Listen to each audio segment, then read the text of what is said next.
Welcome to Family Time today. My name is Victor, and with me as usual is my wife, May Victor.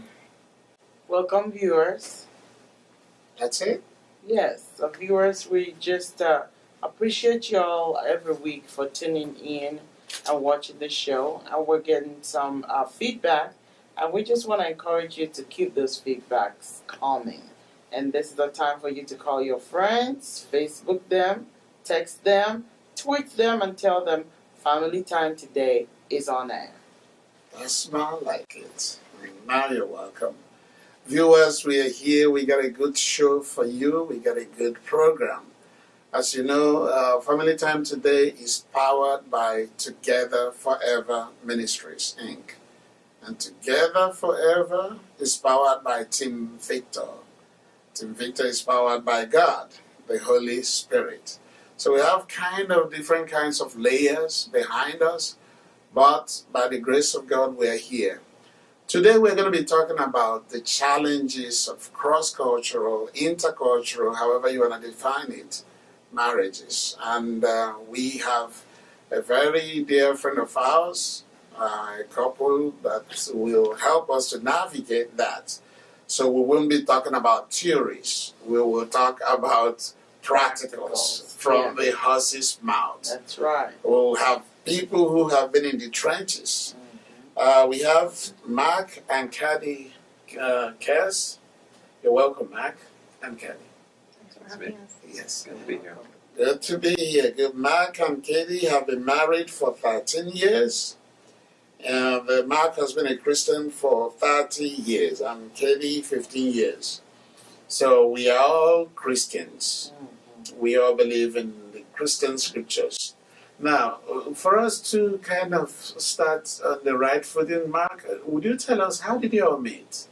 Because when people talk about, she's from the Philippines, you're from America, how did that happen? Well, actually, she was already here in the United States. She had just gotten here from the Philippines. She lived in Chicago. I lived in Houston. And we met in a chat room, of all places. Okay. Kind of random, actually. It was not a dating service. It was just a social chat room where there'd be names lined up on the side, and you would pick somebody to chat with them. Oh. And so it was quite, from our perspective, it was very random. Obviously, now we look back and say there is something more behind that than just Random. So when you say chat room, is it like Facebook?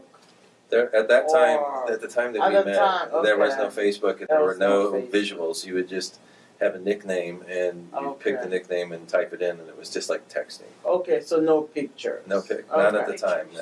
Okay. Yeah, So so you send didn't know those who you were separate. talking to. Okay. Well, that came. I mean, we sent pictures later, but yeah, at the Right. time you didn't know. So what happened? You were just attracted to the nickname, or? I was going to ask Katie what her nickname was. That did the Yes, magic. share the nickname. Man. That would be a very catchy nickname. Was that Sweet Angel? Holy Ghost. Sweet Angel, yeah. It was actually in the chat room because I just came here from the Philippines and I was chatting with my sister that was in the Philippines. Okay.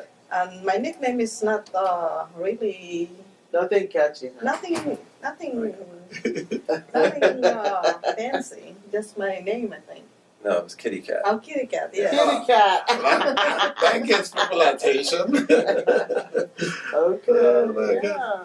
So were you, Mark has said he wasn't looking. Were you looking?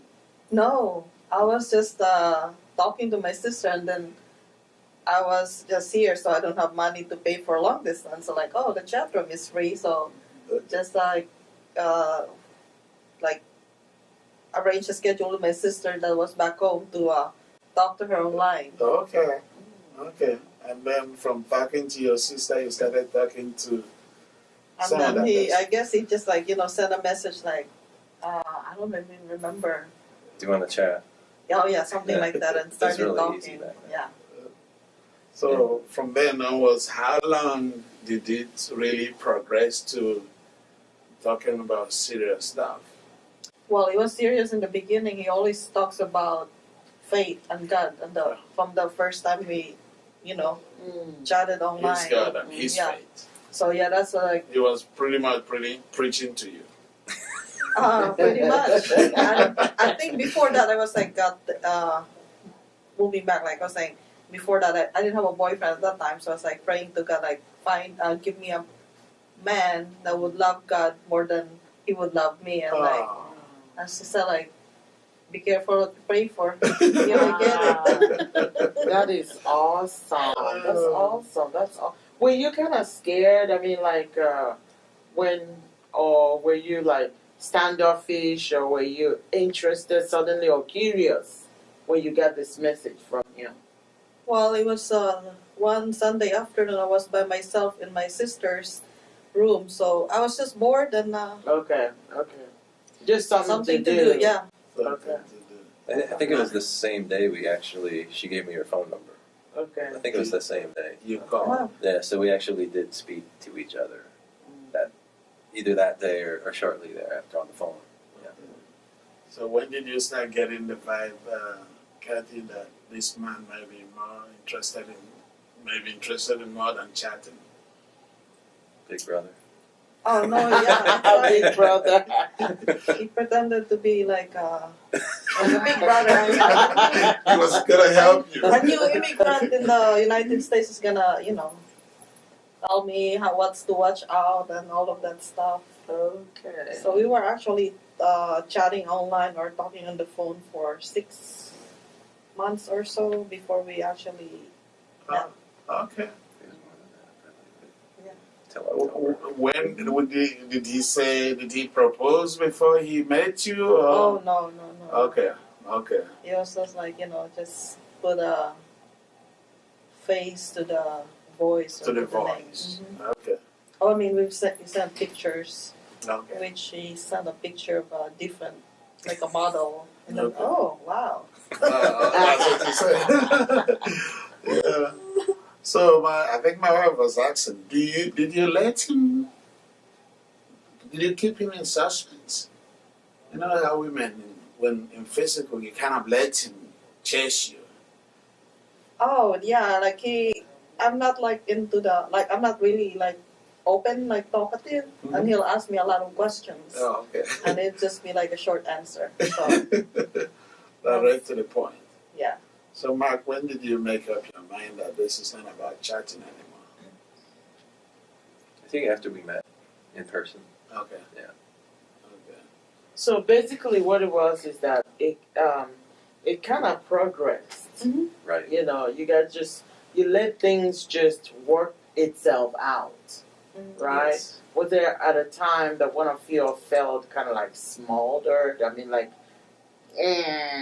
can this guy just leave me alone? Or I'm not this guy. interested. Or This this lady. girl, or this lady just leave me alone. I'm not interested. Or was there doubts in your heart at some point that, am I really sure I'm doing something right here? Oh, where am I Should going with this? Where am guy? I going with this? Should I even proceed with this, or should I Yeah. just, you know what I mean? So Because when like you, I think over a year after we started talking, I think I stopped talking for you for a while. It's like Drop me like a hot potato. yeah, I don't really know. Which was what, 3 months in? Because he's in Houston, I'm in Chicago. oh, okay, you were living in different states. Yeah. So you But kind then of he was said kind- this will work. He was kind of encouraging me to apply to some hospitals here, and then I think that when I came to visit, I got an interview in the hospital, and they offered me a job, and I said, okay, I'll think about it, because I wasn't sure, because my family was not really excited me moving to another Oh, I see. another foreign city, which I don't know anybody. But then I guess the hospital thought that, oh, maybe we need to offer her more. So they offered me more. Like, okay. All right, so that was really As tempting. in St. Barnabas. You're like, Houston, here And I it's like, go. yeah. And Houston has the biggest medical center. Wow.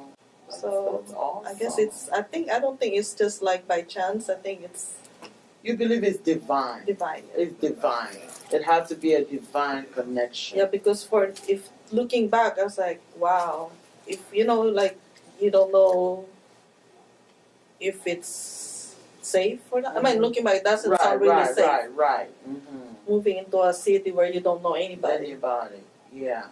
It's interesting that you said you had prayed that God will give you a man that loves God more than he loves you. And yet when that man came, you didn't quite recognize it. Did you forget your prayers? Or you didn't look like did I the really man? ask for that? Maybe I should not have asked for that. Right? Oh, you shouldn't have asked for that. Yeah. Well, viewers, we are talking about the challenges of cross-cultural, intercultural marriages. And we're talking to Mark and Katie Cass. They are helping us to navigate that. Mark is from America, Katie is from the Philippines. They've just shared with us how they met. So we'll progress from that, and that progress would be now there is a proposal. Mark have said, would you marry me? But we know that Mark is not a Filipino. What was in our mind? Were we concerned? Were we afraid? Did we wonder whether we can deal with this American? I think at that time it didn't really hit me what to expect in being married. Like, oh, I'm this age, it's time to get married, and didn't really think about what to expect or what will be challenges being from a different culture. Okay. And then I think for now, with all people who are getting married, that they should utilize resources like what you have here going, Right. so that they kind of get an idea or Be well informed. Heads up. Yeah. So you learned on the job. yes. You were trusted the battlefield. Well, now, let's go to Mark. Now, when you started thinking that she might be the person, was her culture and her nationality a factor? Did you consider that there might be some differences? Well, the first issue, and this was partially culture, was were we spiritually compatible? Okay. And I was very concerned about being equally yoked. Okay. And when I first met her, we were not. So there was no way this was going to develop into something.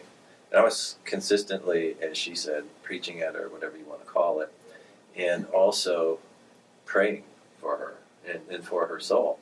And it was my prayer that, God, if this is a woman that you want me to be with, I really need a strong sign of that. And the strong sign was that she eventually gave up a works-based righteousness to place her trust in Jesus Christ.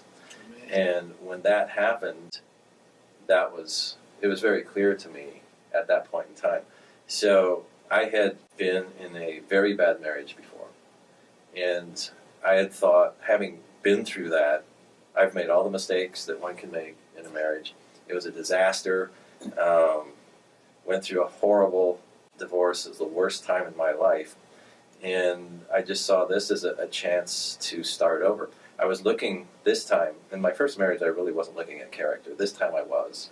And so one of the things that really attracted me to Kathy was her character. I could see that I could trust her, that what I asked her, she would tell me the truth, usually unless we were joking around. And I knew that she was somebody that was responsible and consistent and reliable, and I thought that we shared a sense of humor, although she now tells me I wasn't that funny, she was faking. In any event, it started to pull together like that, and then with the job offer, it was like, well, you know what, even if we don't get married, it would be in your best interest to take this job offer and come down here.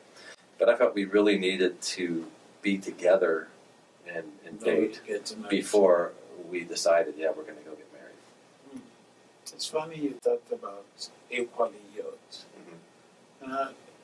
Hearing an American talk about being equally yoked, the message out there is that our Americans don't care about all that. You're free to marry whoever you just yoke with everyone. Equally or Equally or equally yoke. Now there are a lot of people from our audience who don't understand what that means. Would you explain what it means? Well, and you say there's a lot of Americans that feel that way, and that is true because in America, we're looking for feelings. We're looking for the lifestyle that's the rom-com that's going to turn out where this person completes me. And having failed that in my first marriage, we obviously were not equally yoked. This was very important to me the second time around. And what it means is that both of the spouses or both people looking at this relationship are in a personal relationship with Jesus Christ. They've trusted in Jesus Christ and his death and his resurrection, and they have stopped trusting in themselves and turned to Christ. And if that element is not there, it's going to really impact the way that you deal with the inevitable conflict that's going to happen in the marriage. Yep. And so I was quite concerned about that. And we probably weren't still what I would say at the same page because I had become a Christian so much earlier than Kathy had. So there's been conflict involved just in that. But I did also know that, unlike in my prior relationship, I knew that I could trust her and that she'd be faithful to me based on her character. A lot of things that are coming out of this. Well, viewers, you can hear it that there's a prescription for marriage. Mark is saying, my first marriage, I did not follow God's prescription. I married out of emotion. I married out of sentiment. I married like Esau, because that's really what Esau did. The Bible says that Esau saw the women and he liked them. He married them. There was no consideration of their character. There was no consideration of who their God is. That often leads to disaster. And we also see him the next time around, he took his time. And it wasn't about figure 8 anymore. It was more about character. It was more about where are we going with this? How compatible are we?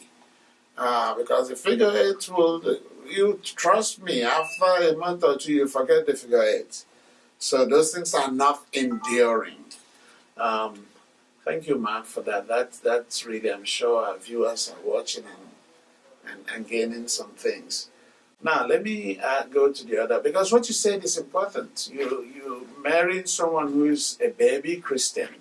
It's pretty much like a normal person marrying a child. Because there are a lot of things that now the law will not prosecute you for that, but that's what it is. She's just learning, and she's depending on you to take the lead. And sometimes you're also concerned whether you're leading right. So some of the things you tell her, even those who are on the same page have issues. So those who are not on the same page will have even greater issues. Honey, what are you getting from this? So what I'm getting from it is really interesting, and that viewers, like we always tell you, you cannot overemphasize the God factor in a relationship. Yeah. And if you're single and you're watching this episode, this is where another place where this is playing out really, really well, that two people found each other online. I mean, which is really... There were times when we say, "Oh, don't touch. It's online. Don't touch. Don't go. Don't speak to strangers." Yeah. But in this day and age, that someone has changed. You can do don't talk, don't speak to strangers. But what we are going to do, and that will come on later episodes, is enlighten you how to really know who is a foe and who is a friend, even online. So, even though they found each other, two matured people, and yet, they're not taking it for granted that, okay, we're two consenting adults, we can do whatever we want. It was so important to Mark that this faith issue be taken care of. Yeah. Because the man says, I've made a mistake before. I will not make the same mistake again. And I'm so glad that you did that, because how long have you been married now? It's 13 years. 13 years. You know how the statistics say second marriages don't thrive? Yeah. You've seen You that. had a greater You've seen order that fairly. study. Right. But now, 13 years after, both of them are still going strong. You see, because the man said, I'm going to do something different. You see, the definition of I insanity learned from is when you keep doing the same thing, you end up getting the same result. But he said, no, I will break that circle. I'm not going back there again. I'm going to hold myself accountable to do it the right way. So he started from being big brother and ended up to being the real big brother now. You know, so I believe that that is something that any viewer that's watching us needs to take out. If you're already married, you can't turn around and say, well, just finding out 5 years into the marriage that we're unequally yoked, so you go your way, I go my way. No, that's not how that works. We're talking about people who are getting into marriage, right, honey? Mhm. We're not talking about people who are, if you have yoked, you're yoked. And you just have to pray. The believing partner just really need to pray and trust God to, convert the other partner. Because we're not claiming go and do away with your unbelieving partner if you're already married. But we're talking about young people who are not married yet, who are looking into marriage. It is very important that you get a partner who shares the same faith with you. Right? Is that right? It's critical. Is very critical. It's critical, and it's either that or you stay single. or you face the frustration Or you face the frustration and maybe you failure. know, and the failure and everything. Now let me ask you, Kathy. Let me ask you, was that very hard?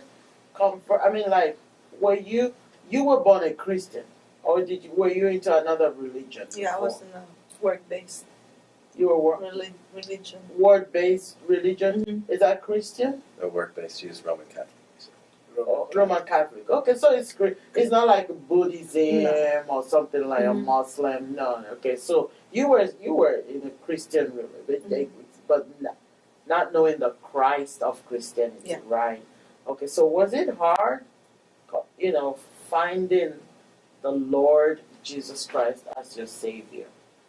I think most of the things that we taught on the religion I grew up is more like a cultural thing. Okay.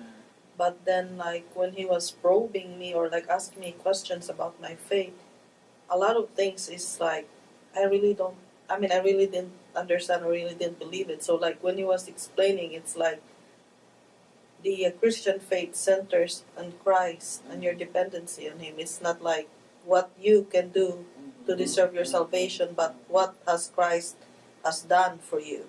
Wow.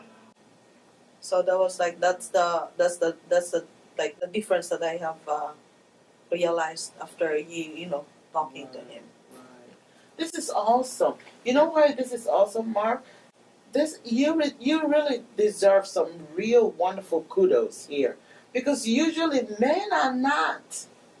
I don't want to say y'all are not born again. Y'all are, but Especially someone we met online. not to that point where they say, You're no, we looking gotta, Christ must be the center. Mhm. Usually it's the ladies that go Say, at it, These are my The standards. men are like, forget that, let's have fun. Because you're in Let's love, you wanted to I sleep mean, with her. Am That's I your right, goal. Mark? Am I right?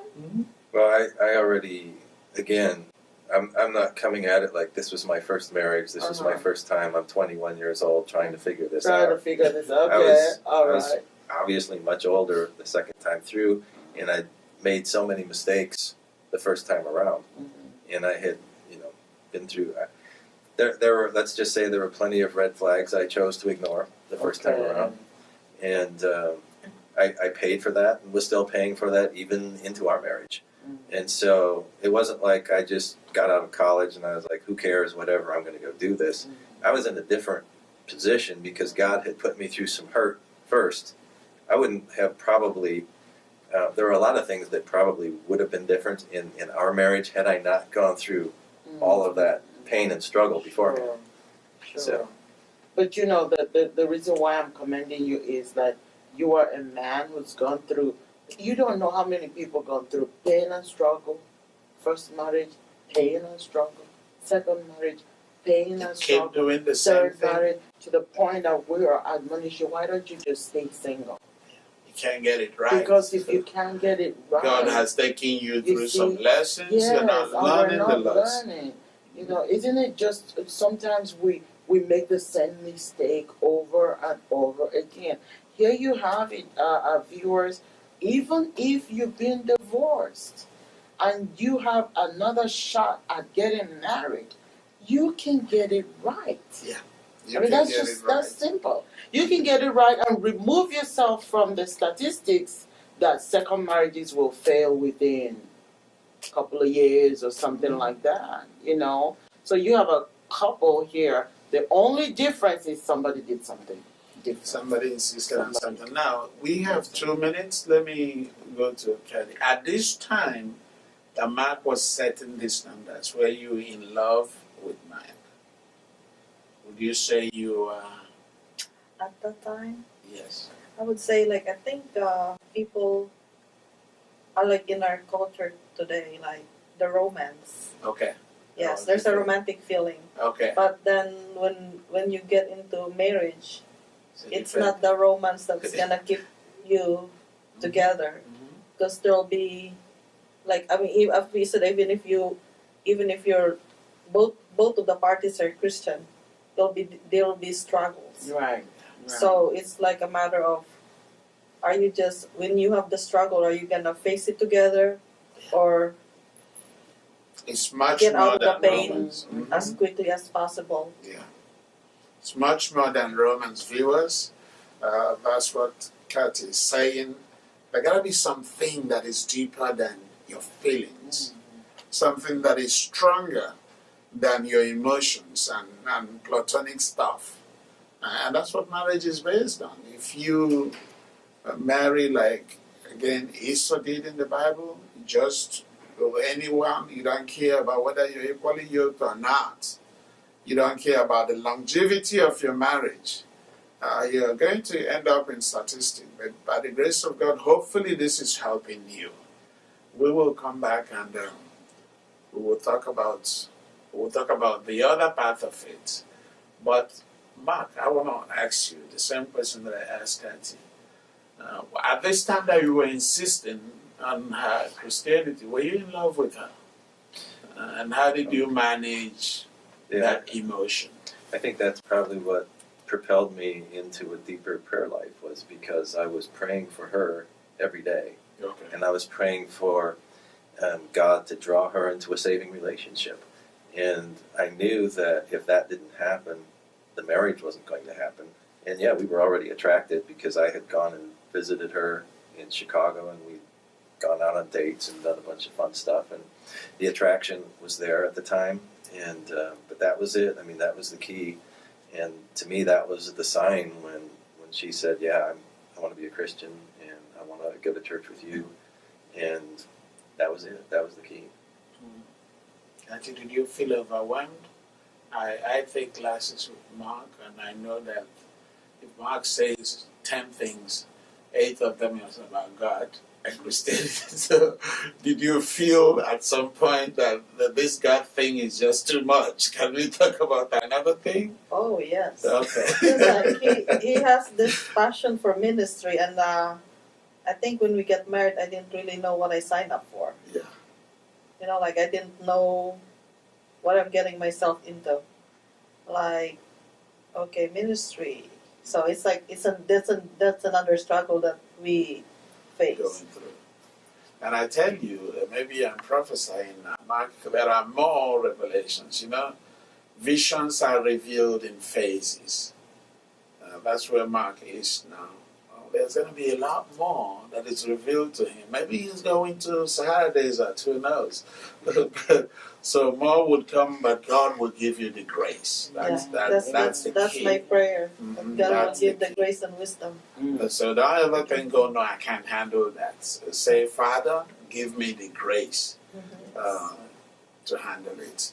Viewers, we at that point will take a break and we will come back and discuss other things. But these are the challenges of cross-cultural marriage. I wish we have more time Hopefully we'll have more time to dive into other things. But today, viewers, I think our time, the producer is just telling me now that our time is done.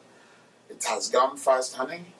Would you say bye to the viewers? Well, viewers, if there's nothing that you got from our episode tonight, at least you got the point that even if you've made a mistake in the past, you can, change situations around and begin to live the life you love to live, But just do something different, take stock, know who you are, and then come back. And your comeback is going to be greater and better than where you were coming from. And the Lord bless you and keep you. See you next time. See you next time. And from our guests, Mark and Kelly, thank you very much for coming. I hope you stay for one more episode so we can dive into other things. Thank you. Thank you. Viewers, it's been a good time. We'll see you next time.